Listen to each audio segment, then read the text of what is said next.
And I'll start with you again, Stéphanos. I'd like to invite you to share your experience, your views on the developments that have taken place over the last year. Yes, thank you very much, and thank you for the very kind invitation. I realize that I don't have enough time, a lot of time, so I'm going to try and be as brief as I can, because we've had a lot of developments in Greece over the last year, unfortunately not very positive, as some of you may know. In fact, the rapid rule of law backsliding in Greece that has been unfolding over the last 5 years has been exacerbating to an extent, and I'll be very specific. Almost 2 years since the exposure of the spyware and illegal wiretapping scandal that you might have heard of, the justice system has to this day made no progress whatsoever in its investigations. What is more, it seems that independent authorities and its members that are involved in uncovering this scandal and investigating it are experiencing an unprecedented attack by the Greek government and the Prime Minister himself. In fact, they're publicly being accused, these independent authorities, of being biased, of serving a political secret agenda, and according to the head of the Authority for the Protection of Confidentiality and Communication, in a recent statement of his during the European Parliament's Libe Committee meeting, he stated that he has personally received insults and threats by members of the Greek government. In addition to that, just recently, the President of the Greek Parliament disregarded the constitutional provision in place requiring a 3/5 majority and proceeded to replace some members of this independent authority that coincidentally were about to impose a fine on the national security services for refusing to cooperate in the investigation. On top of that, this is not all, 2 members of the same authority have recently been summoned by the magistrate as suspects of the crime of leaking sensitive state secrets to the victims of the wiretapping scandals.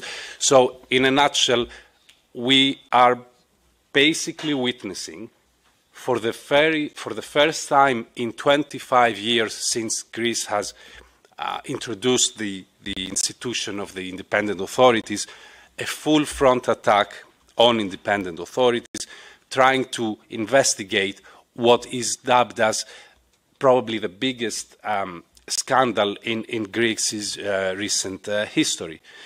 So that's the spyware issue. And to close my first intervention, a more broader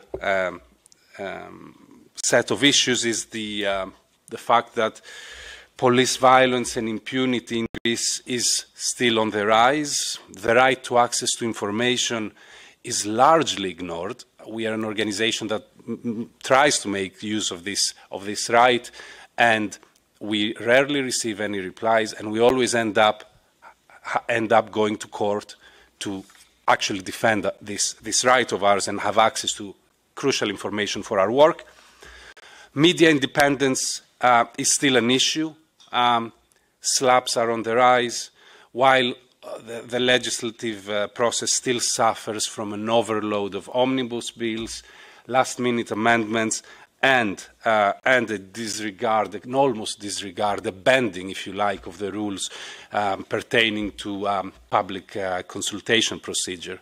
So, in a nutshell, you know, things have not gone very well over the past period, and basically, if I had to point at the major problem in a sentence, it's that the oversight and check and balances mechanism in Greece are severely suffering, both in terms of them being disregarded, underfunded, and in some cases even accused of having not performing their work. Thank you very much. Yes, thank you very much. Well, what can Greece teach, or the developments in Greece teach Europe? I think that the only thing that the developments in my country can teach Europe is that we shouldn't be taking democracy and the rule of law for granted. The rapid decline of the rule of law in Greece should teach Europe that the rule of law can be fragile, even in so-called established democracies or old member states. It should also prompt Europe to reconsider the efficacy of the rule of law review mechanism in place and generate more accurate, less diplomatic, and more brave rule of law reports. Other than that, I'm afraid that there's no more lessons that our experience can bring to the table. Thank you. Stéphanos, what about your observations? I mean, you shared with us your country experience this morning, but if you look at the implementation aspect, where do we stand? Well, unfortunately, I'm not going to be, my brief intervention here is not going to be much more brighter than the one in the morning, because no decisive steps have been taken to this day to meet the 2023 report's recommendation. It could be early days, of course. As for the 2022 recommendations, in our opinion, they have not been fully implemented, despite the fact that in the 2023 report, the Commission seems to see some progress. So both of these reports focus on three main areas when it comes to checks and balances in Greece. One of them has to do with the way that the judiciary, the high-level judiciary, is appointed.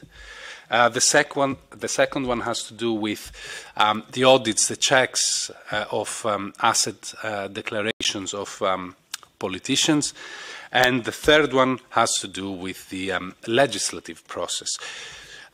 So with regards to the way that the judiciary is appointed, this is a recurrent theme in the Commission's reports. The problem that it finds, and which is very valid, is the fact that the President, the Vice President of the Council of State, of the Supreme Court and the Court of Audit are practically appointed by the executive. And you can all realize what repercussions this may have on the independence of the justice system. This is an issue that the Commissioner himself, in a recent visit in Athens, where I was present as well, kept on bringing forward, but it's something that to this day has not even been discussed. The second issue that I mentioned earlier on has to do with the asset declarations. The 2023 report of the Commission sees significant progress in ensuring the effective and systematic verification of the accuracy of asset declarations. In my opinion, and in my which is based on our work, basically, because as an independent watchdog organization, we work a lot on asset declarations.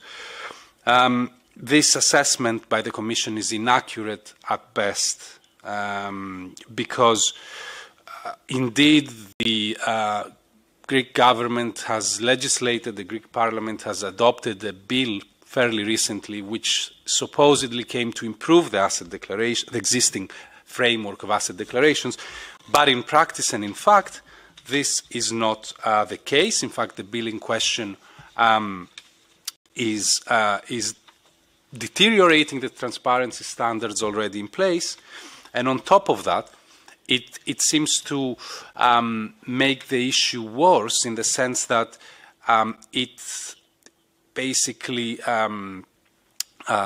gives a lot. Well, the problem was the audit committee, which had not enough time, supposedly, or resources to complete the audits of the asset declarations. And now with this bill, like, all the responsibilities of the asset declaration auditing fall into this same committee without increasing its capacity and the like.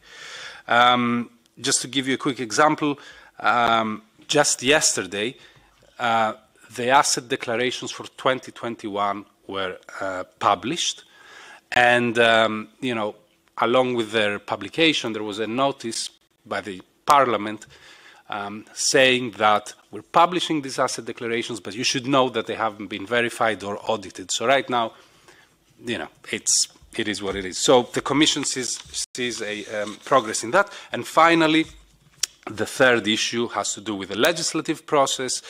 Again, we at Vuli Watch have been working a lot on that. We do a lot of research and studies on this. We found that 53% of the introduced amendments over the last 2 years, 53% of them were so-called last-minute amendments, meaning that they were tabled 2 days, 1 day, the same day of when the bill was brought in Parliament for voting.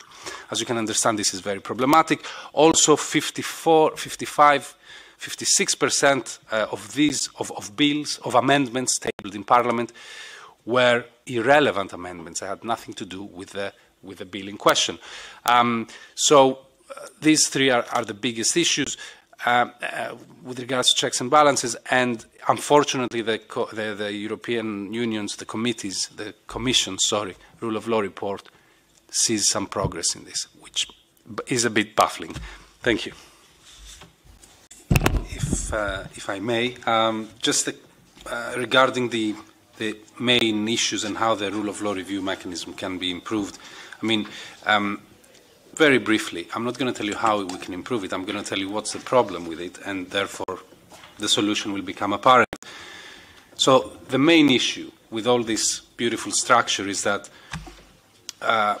is one that unfortunately, I think, in my opinion, permeates horizontally the workings of the European institutions as a whole.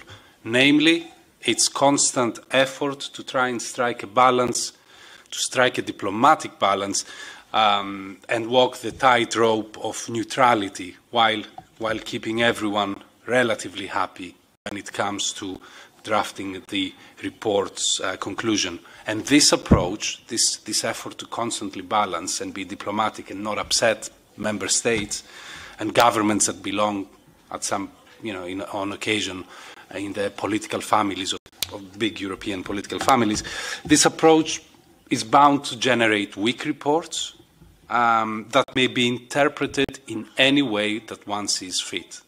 I mean, the other day in the Greek Parliament, the Prime Minister was cornered by all of the opposition parties regarding the spyware scandal that I was talking about before. And what he did was that he got out of his briefcase the rule of law report for 2023, and he said, I don't know what you guys are talking about. The European Commission says that everything is fine. So it is essential that the rule of law report becomes more strict, less diplomatic, and that the sanctions are actually imposed before countries reach the stage of like semi-autarky. It's very important. That's it for me. Thank you very much. I think those